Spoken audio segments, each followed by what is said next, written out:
На мирни и кредибилни избори, граѓаните јасно ја изразија својата волја кој сака да ги води во следните години, цената аналитичарите, но сметаат дека токму по официализирањето на изборните резултати за партиите предстои потешкиот пат формирање влада. Професорката Тања Каракамишева Јовановска вели ова е очекуван изборен резултат и изборниот победник е јасен. ВМРО ДПМН доби мнозинство и мандат за формирање влада треба да му биде даден на Никола Груевски. Официјално да завршат изборните процеси, значи да нема многу приговори и така натаму, за да не се одолговлекуваат премногу самите изборни процеси, да се официализираат изборните резултати.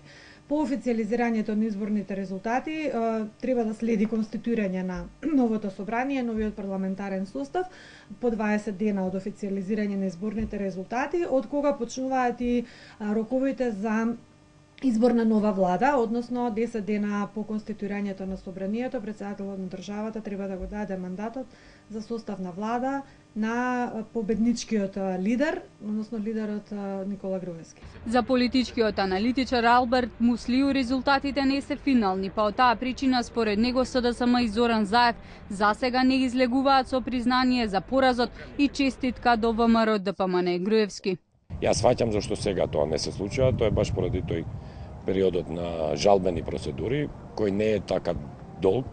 Ја верувам дека ми е вечер или утре ќе знаеме дали има такви посериозни нарушувања, но во секој случај како год тоа да заврши и кога ќе излезат завршните резултати, кој год да е победникот, процесот на преговори со овие бројки во моментот ќе биде прилично така напнат и комплициран.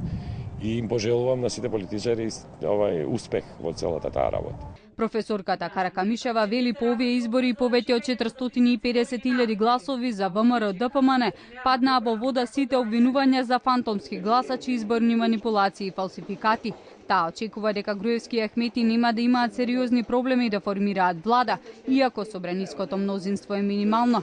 Ова беа едни од најнеизвестните избори во земјава, разликата од околу 20.000 гласови, за разлика од претходните гласања, кога победникот имаше и по 200.000 гласови повеќе.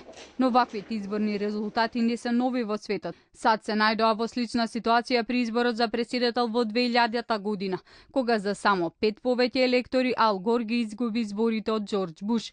Американскиот претседател да се избере со минимална предност пред противникот следеше во сите избори по тоа.